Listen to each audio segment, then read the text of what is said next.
Hello everyone, welcome to Bihar government jobs. आज के video में हम लोग बात करने वाले हैं बीपीएससी के सिलेबस के बारे में।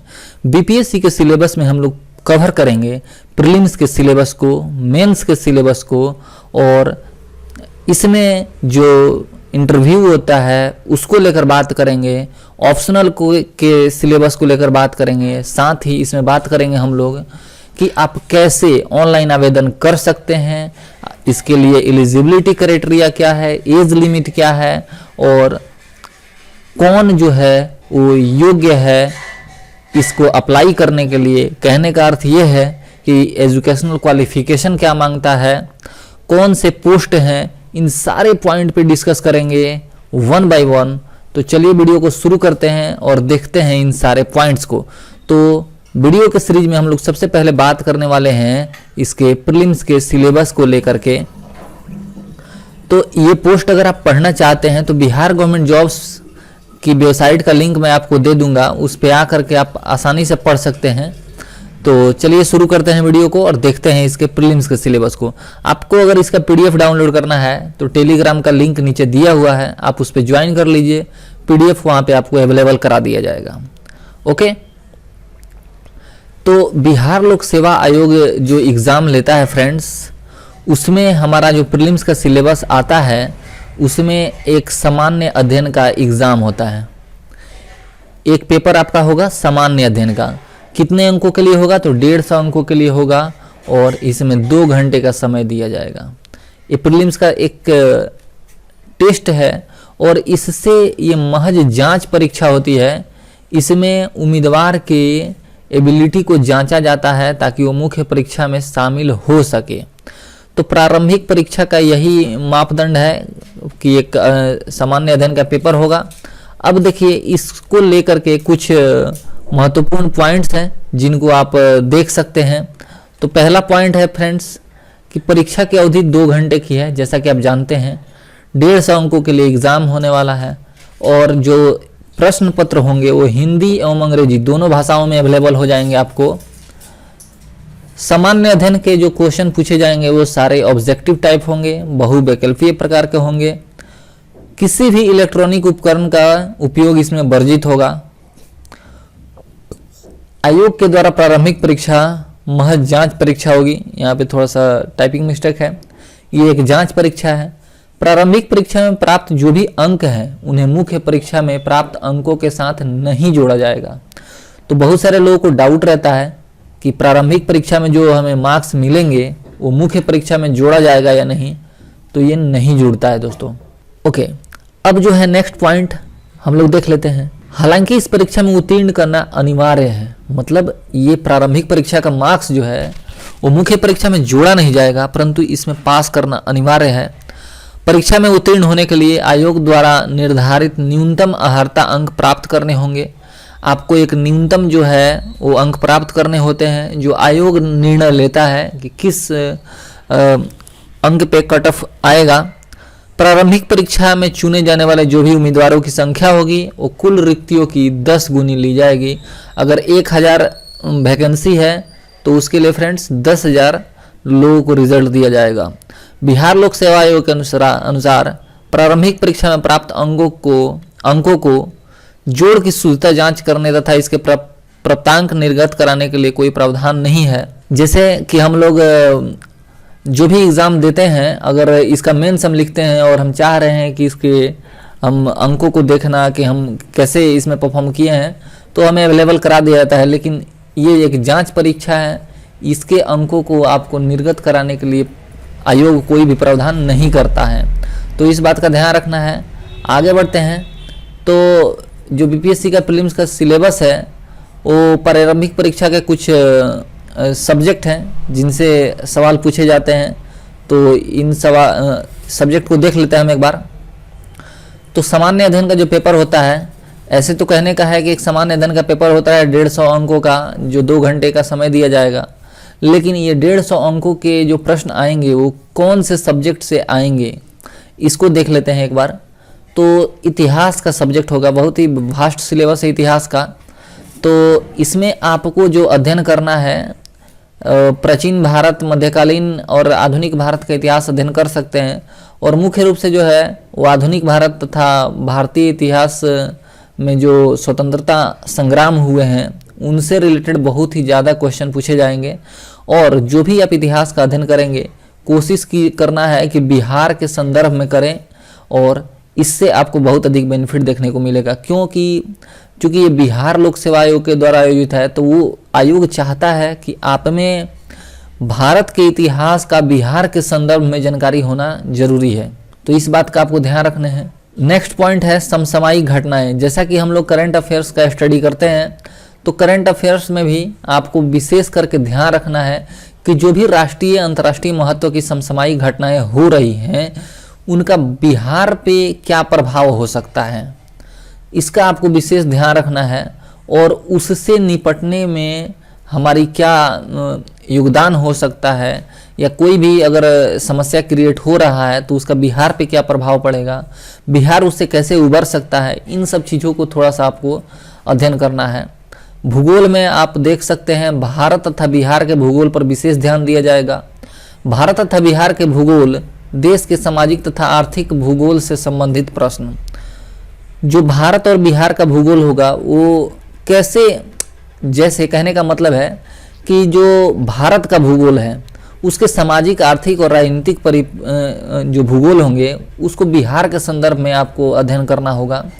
और भारतीय कृषि, प्राकृतिक संसाधनों की प्रमुख विशेषताएं, इन सब टाइप का प्रश्न इसमें आता है।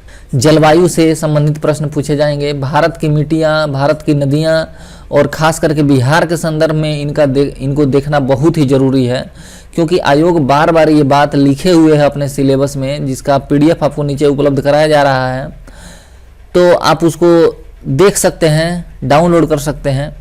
तो आयोग का मानना है कि बिहार के संदर्भ में आपका विशेष कर जानकारी होनी चाहिए। भारतीय राज्य व्यवस्था का अध्ययन आपको करना है। भारतीय राज्य व्यवस्था के अंतर्गत आप देख सकते हैं भारत की राज्य व्यवस्था, देश की राजनीतिक प्रणाली, पंचायती राज, सामुदायिक विकास, भारत का संविधान, प्रस्तावना, इन सब चीज़ों से जो कहने का मतलब है कि भारतीय राज्य व्यवस्था जो है उसका आपको अध्ययन करना है। और बिहार में जो शासन प्रणाली है, बिहार की जो राज्य व्यवस्था है उसका भी आपको विशेष कर अध्ययन करना है। बिहार की राज्य व्यवस्था और भारत की राज्य व्यवस्था के संबंध और अंतरों को भी आपको विशेष रूप से समझने हैं। भारतीय अर्थव्यवस्था का आपको अध्ययन करना है। उसके साथ साथ आप बिहार की अर्थव्यवस्था, भारतीय योजनाओं का अध्ययन जो है वो विशेषकर बिहार के संदर्भ में आपको करना है। सामुदायिक विकास इत्यादि का अध्ययन भी बहुत ही आवश्यक है। तो इन सब पॉइंट को आप ध्यान में रख सकते हैं और स्टडी कर सकते हैं इसके लिए। नेक्स्ट हम देख लेते हैं कि भारत के सामाजिक आर्थिक पहलुओं से संबंधित प्रश्न पूछा जाएगा, जैसे भारत की आर्थिक सुधार, GDP, मुद्रास्फीति, गरीबी, बेरोजगारी, व्यापार इत्यादि से संबंधित प्रश्न। बिहार की अर्थव्यवस्था में परिवर्तन कैसे हुआ, इन सब से प्रश्न पूछे जाएंगे। सामान्य विज्ञान जो है उससे संबंधित प्रश्न पूछे जाएंगे। और जो सामान्य विज्ञान होगा, विज्ञान के अंतर्गत दैनिक अनुभव तथा परीक्षण से संबंधित विषयों से प्रश्न पूछे जाएंगे। कहने का मतलब है कि आयोग का कहना है सीधा कि प्रैक्टिकल नॉलेज पे जोर दिया जाएगा दोस्तों। तो जो विज्ञान से संबंधित प्रश्न है वो प्रैक्टिकल बेस्ड होने चाहिए, तो ऐसे प्रश्न पूछने का आयोग का निर्णय है। तो ये प्रीलिम्स का सिलेबस है। अब हम लोग बात करते हैं BPSC मेंस के सिलेबस के बारे में कि मेंस में क्या क्या क्वेश्चन पूछे जाते हैं और कौन से सब्जेक्ट होते हैं, तो इन विषयों पे बात कर लेते हैं। तो BPSC मेंस के सिलेबस में जैसा कि आपको यहाँ पे एक इमेज दिखाया हुआ है, इसमें आपको क्लियर दिख रहा होगा, सामान्य हिंदी का एक पेपर होता है, सामान्य हिंदी, जो 100 अंकों का होता है और ये इसमें 3 घंटे का समय होता है।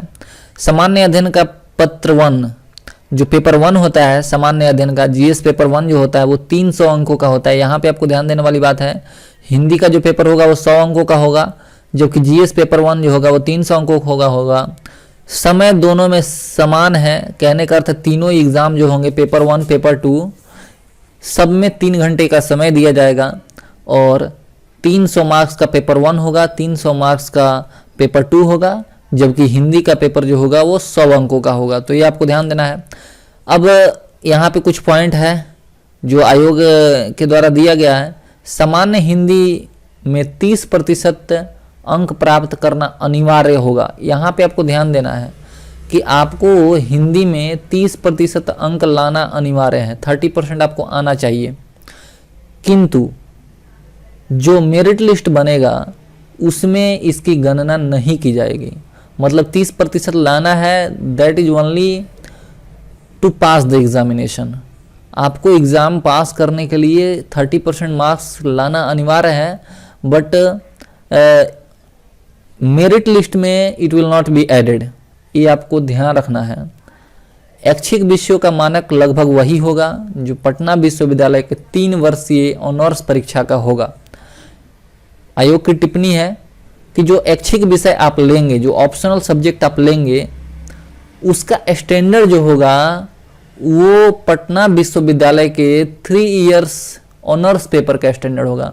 मतलब आपने ऑनर्स किया होगा, चूँकि ग्रेजुएट ही अप्लाई कर सकते हैं इसके लिए, तो जो आप ऑनर्स पेपर में लिए हैं उसका एग्ज़ाम दिए होंगे, तो उसकी स्टैंडर्ड का जो क्वेश्चन का स्टैंडर्ड होता है उसके स्टैंडर्ड का आपको जानकारी होगा। उसी स्टैंडर्ड का जो होगा उसका ऑप्शनल सब्जेक्ट का एग्ज़ाम होगा। तो उसी अनुसार आपको तैयारी करने हैं कि जो ऑप्शनल सब्जेक्ट के प्रश्न आएंगे वो हमारे यूनिवर्सिटी लेवल के मानक के होंगे। तो मुख्य परीक्षा से संबंधित कुछ महत्वपूर्ण तथ्य है जिसे आप पढ़ सकते हैं, बहुत ही आसान लैंग्वेज में लिखा हुआ है। जो अध्ययन मुख्य परीक्षा में सामान्य अध्ययन के 2 प्रश्न पत्र होते हैं, जैसा कि आपको बता दिया गया। 3 घंटे का समय प्रत्येक में दिया जाता है। सभी भाषा से संबंधित प्रश्नों का उत्तर सिर्फ हिंदी, अंग्रेजी या उर्दू में से किसी एक में देना अनिवार्य है। जो भाषा से संबंधित प्रश्न होंगे उनका उत्तर हिंदी, अंग्रेजी या उर्दू में ही देना अनिवार्य है। मुख्य परीक्षा में सामान्य हिंदी का एक अनिवार्य प्रश्न पत्र होता है, 100 अंकों के लिए होता है। और एक चीज़ ये आयोग ने बताया है कि जो विद्यार्थी उत्तर लिखेंगे उन्हें अपने हाथों से ही लिखना होगा, किसी और के द्वारा लिखने की अनुमति नहीं होगी इसमें। और मुख्य परीक्षा में अगर उम्मीदवार चाहता है तो कैलकुलेटर का उपयोग कर सकता है, जबकि हम लोग प्रीलिम्स में नहीं कर सकते हैं, लेकिन मुख्य परीक्षा में किया जा सकता है। परंतु कैलकुलेटर किसी से मांगने या देने की अनुमति नहीं है। उम्मीदवार को अपने उत्तर लिखते समय भारतीय अंकों का अंतर्राष्ट्रीय रूप इस्तेमाल करना है। जैसे हम लोग ये अंतर्राष्ट्रीय फॉर्म में लिखते हैं उस तरह से लिखना है। परीक्षा के सभी विषयों में कम से कम शब्दों में संगठित, सूक्ष्म और सशक्त अभिव्यक्ति को श्रेय दिया जाएगा। ये आयोग ने क्लियर लिखा हुआ है कि आप जो भी आंसर लिखेंगे उसको लंबा चौड़ा लिखने की कोई जरूरत नहीं है, वो संगठित, सूक्ष्म और सशक्त अभिव्यक्ति को दर्शाता हो। कहने का मतलब है छोटे से लाइन में आप विशेष बात कहने के लायक हों, ऐसा आयोग चाहता है। तो ये उसका कुछ पॉइंट रहा। अब सामान्य हिंदी को लेकर के कुछ पॉइंट डिस्कस किया गया है। सामान्य हिंदी में 100 अंक का होता है ये एग्ज़ाम, और इसके जो प्रश्न पत्र होंगे वो बिहार विद्यालय परीक्षा समिति के माध्यमिक या सेकेंडरी स्तर के होंगे। और ये महज एक जांच परीक्षा है, तो इसमें आपके सामान्य हिंदी ज्ञान की जांच की जाएगी। इस विषय में आपको सरल हिंदी में अपने भावों को स्पष्ट करने एवं शुद्ध रूप में व्यक्त करने की क्षमता एवं सहज बोध शक्ति की जांच की जाएगी। तो यहाँ पे हिंदी से रिलेटेड पॉइंट हमने दिया हुआ है, उसका एक इमेज लगाया हुआ है, आप इसको चेक कर सकते हैं। लिंक डिस्क्रिप्शन में है फ्रेंड्स, इसको ज़रूर से पढ़ें। और इसमें हमने विषयवार दिया है कि कौन से टॉपिक से कितना नंबर का क्वेश्चन आएगा। तो निबंध से आएंगे 30 मार्क्स, व्याकरण 30 अंकों का है, तो ये भी बहुत इंपॉर्टेंट है जो आसानी से आ जाएंगे आपको। वाक्य विन्यास से 25 अंक और संक्षेपण से 15 अंक के प्रश्न पूछे जाएंगे, तो इनका आप ध्यान में रखिए और उसी के अनुसार अपनी तैयारी को जारी रखिए। और नेक्स्ट पॉइंट पे बात कर लेते हैं। ये जैसा कि आपको बताया गया कि इसमें 30% अंक लाना अनिवार्य है, तो 30% अंक के लिए आपको फाइट करना है इसमें, और ये लाना अनिवार्य है। हालांकि इसका मेरिट लिस्ट में ऐड नहीं होता है। अब सामान्य अध्ययन का जो प्रश्न पत्र 1 है उसके बारे में बात कर लेते हैं। सामान्य अध्ययन के प्रश्न पत्र का आपको यहाँ पे विस्तृत रूप से दिया गया है, आप इसको आसानी से देख सकते हैं। आप देखेंगे कि आधुनिक के भारत का जो इतिहास है, संस्कृति है, राष्ट्रीय अंतर्राष्ट्रीय महत्व की घटनाएं हैं, संख्यांकी विश्लेषण एवं रेखा चित्रण इत्यादि से संबंधित प्रश्न पूछे जाएंगे। अब भारतीय इतिहास में जो प्रीलिम्स का सिलेबस है लगभग वही सिलेबस को थोड़ा विस्तृत ढंग से पढ़ना है और बिहार के विशेष संदर्भ में भारत का इतिहास का अध्ययन करना है। राष्ट्रीय अंतर्राष्ट्रीय महत्व की घटनाओं के साथ भी वही सेम केसेज हैं, तो आप इसको आकर के आर्टिकल पढ़ सकते हैं, देख सकते हैं कि हाँ क्या पॉइंट इसमें डिस्कस किए गए हैं। ये मुख्य पॉइंट है जो सामान्य अध्ययन प्रश्न पत्र 2 का है, जो है भारतीय राज्य व्यवस्था, भारतीय अर्थव्यवस्था एवं भारतीय भूगोल और भारत के विकास में विज्ञान एवं प्रौद्योगिकी का क्या योगदान है। ये प्रश्न पत्र 2 का सिलेबस है, मुख्य रूप से इन पॉइंट पे आपको फोकस करने हैं। तो ये प्रश्न पत्र 2 को आप ध्यान में रखिए और इसका स्टडी कर लीजिए। दूसरी बात कर लेते हैं, उसी को थोड़ा सा डिस्क्रिप्टिव फॉर्म में लिखा हुआ है, आप इसको देख सकते हैं। अब बात कर लेते हैं ऑप्शनल सब्जेक्ट की। तो ऑप्शनल सब्जेक्ट में जो है वो 300 अंकों का वैकल्पिक विषय से प्रश्न पूछे जाएंगे। परीक्षा के लिए 3 घंटे का समय दिया जा रहा है और यहाँ पे कुछ सब्जेक्ट डिस्कस किए गए हैं जिन सब्जेक्ट को आपको चुनाव कर सकते हैं उन सब्जेक्टों में से अपने ऑप्शनल सब्जेक्ट के लिए। तो ये जो सब्जेक्ट है कृषि विज्ञान, मानव विज्ञान, रसायन विज्ञान इत्यादि से बहुत सारे सब्जेक्ट हैं। आप इसको देख लीजिए कि कौन सा सब्जेक्ट आपके लिए बेहतर है और उसके आधार पर आप चुनाव कर सकते हैं। व्यक्तित्व परीक्षण के अंतर्गत अगर हम बात करें इंटरव्यू में क्या होगा, तो ये व्यक्तित्व परीक्षण के लिए 120 अंक निर्धारित किया है आयोग ने और ये उम्मीदवार का व्यक्तित्व का परीक्षण किया जाता है। इसमें मुख्य परीक्षा के 900 अंक और जो साक्षात्कार होता है उसका 120 अंक, कुल मिलाकर 1020 अंकों के लिए परीक्षा होता है मुख्य परीक्षा। और आयोग सफल उम्मीदवारों का एक लिस्ट तैयार करता है और उम्मीदवार उसके लिए जो भी पद उन्होंने दिया हुआ होता है, एप्लीकेशन जब आप ऑनलाइन अप्लाई करते हैं तो उसमें आपका चॉइस पूछा जाता है कि कौन से पोस्ट के लिए आप अप्लाई कर रहे हैं। तो जो पोस्ट आप अप्लाई किए हुए होते हैं वो पोस्ट आपको देगा। अगर उसके योग्य मार्क्स आपने हासिल किया है तो, अगर कम मार्क्स आपको आते हैं तो आयोग अपने हिसाब से जिस पोस्ट के लिए आपको फिट देखेगा उसके लिए आपको नामांकित कर सकता है, उसके लिए आपको चुन सकता है। तो ये बीपीएससी का सिलेबस हमने थोड़ा शॉर्ट में बात किया। अगर आप इसको डिटेल में पढ़ना चाहते हैं तो आप वेबसाइट पे ज़रूर विजिट कीजिए और इसकी एलिजिबिलिटी की बात हम कर लेते हैं फिर एक नेक्स्ट आर्टिकल में। तो तब तक के लिए thank you for watching this video. जय हिंद, मिलते हैं नेक्स्ट वीडियो में।